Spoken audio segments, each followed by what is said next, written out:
How's it going, everyone? So in this video, we will be doing a Kegel workout. Before I get started, please subscribe to my channel if you guys haven't already. I do appreciate the support. It helps my channel grow. Also, please follow me on Instagram, DylanBurke999.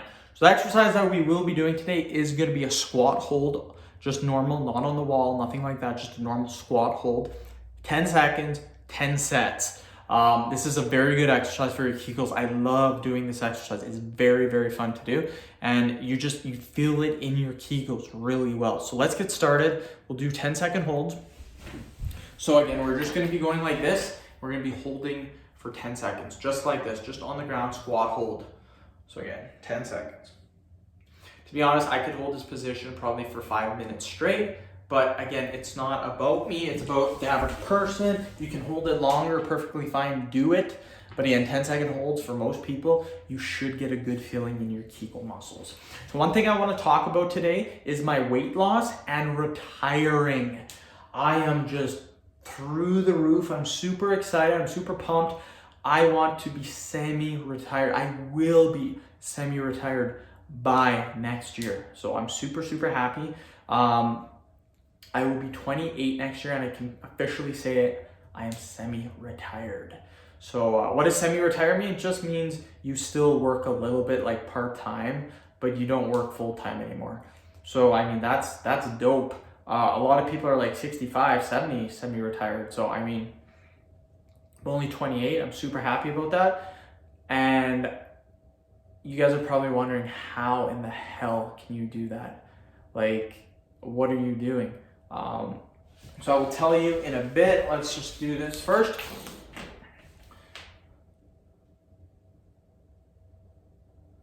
Hold it for 10 seconds. So the biggest flaw that I see with financial stuff for most people is this is what most people do. Most people either have a house or an apartment, one or the other. Here's the thing, most people nowadays, millennials, especially in Canada, probably the same in the States, most millennials cannot afford a house. It's too expensive. So they live in an apartment. Here's the thing, apartments are more money per month than a house. Guaranteed, the amount that rent is just way higher than having a house. So you kind of get screwed living in an apartment, but that's all you can afford at the time.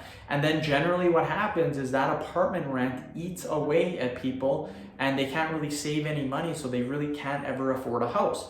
Here's the thing, some people, they do save up for a house, but the average age for a person renting or owning a house is 30 years old.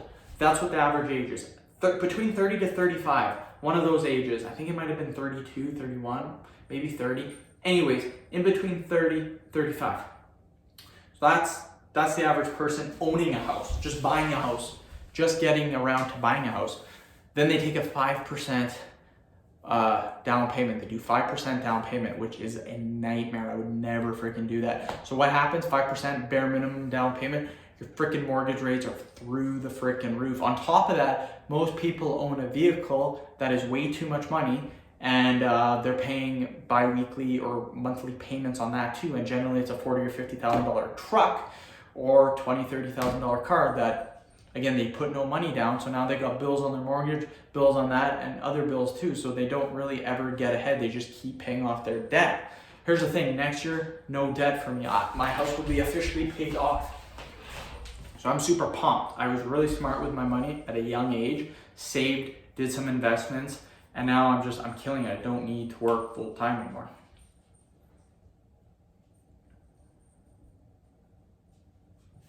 So yeah, super pumped. Another thing is my weight loss, you guys. I've been killing it on the weight loss. I've been, Sparky has just arrived with her toy. So I started at 206. I am down to 190 pounds. That was my weigh-in today. So super low, dropped 16 pounds. Super happy about that on day 11 of cutting weight. So or day 12. I think I'm on day 12. I have 2 more days and then it's the end of my second week and I will be on week 3. So 16 pounds in 2 weeks, kind of fast, but not too bad in my opinion. First 9 pounds is water. The next 7 pounds is probably fat loss. So 4 pounds the first week, 3 pounds the next week. That's not too bad. Could be a little bit slower, but again, not too bad if you know what you're doing. I've been doing this for 10 years, so pretty good at my weight loss. But yeah, 16 pounds, and yeah, pretty happy about that. Next week, so I'm 190 right now. Next week, I'm hoping to be 187. If I could be 187, that'd be sweet. My goal each week is 3 pounds of weight loss. Most people do 1 to 2 pounds. I like to do 3 pounds. I just like to do it a little bit quicker. I've always done it like that. And it's more convenient for me because I don't like cutting for a long period of time. Like, I'm not gonna spend 5 months cutting, ever.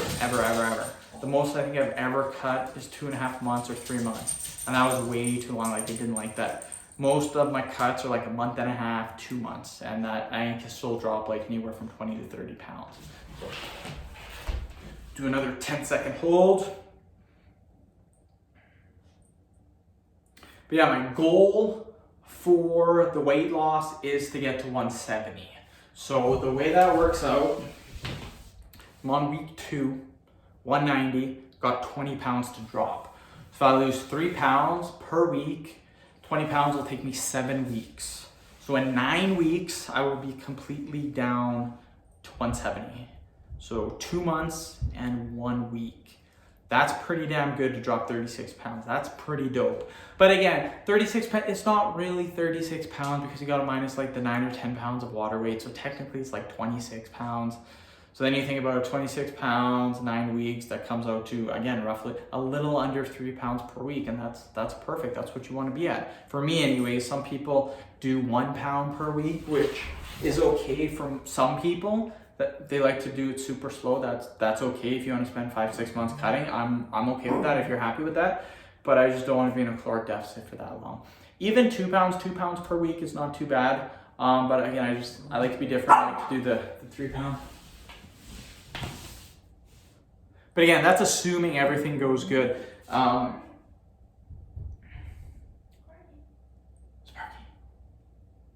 Again, that's assuming everything goes good. Eventually your metabolism will kind of crash a little bit, and then your weight loss will slow down. Then that's when you gotta start incorporating refeed days. When you get super lean or leaner, you gotta incorporate refeed days to raise your leptin level so you can keep dropping weight. So that's one thing that you have to take into account too. You don't want to screw that up. If you screw that up, you can waste like a whole week of cutting weight. So lots of things that can come in the way. 9 weeks, it would be the perfect goal, but even if I do it in 10 weeks, it'll still be pretty cool. 2.5 months, not bad. I can already tell in my waistline is dropping. I am starting to get more defined abs. And I have a 6-pack all the time just because, like, even if I get up to 205 pounds, I still have abs just because I think that's just genetics, and that's where the fat comes off, or fat really doesn't get stored in my abs for some reason, which is really good. That are in my chest, they're pretty lean throughout my bulk. So as I cut weight, it just keeps getting leaner and leaner and leaner. So that's really good. That's just genetics though. A lot of other people, the first place that the fat goes to is their stomach. But again, I can still maintain abs, so that's pretty sweet. Okay guys, last set, then we are done. Hopefully you guys did enjoy the video so far. Let's do another 10-second hold, and we are done. And again, this is one of my favorite exercises for really developing those kegel muscles. Woo! Okay, that is it. Okay. So, one thing before I leave you guys, comment below. Let me know what you guys have been thinking of for the Kegel and the pelvic floor exercises. Comment below, let me know. Have you guys been enjoying the workouts? Would you like to see something a little bit differently? I have been running around, I think, 20 different exercises, which is pretty good in my opinion. I don't know if I want to run more than that, just because then we won't be able to come back to the same exercise. And there's a lot of good exercises in the routine that I'm currently doing. So we can add more if you want to. Just let me know, comment below, let me know what you think of the video so far. End of the video, thank you so much for watching. Please subscribe to my channel if you guys haven't already. Please like the video, share it. Please follow me on Instagram, Dylan999. Thanks.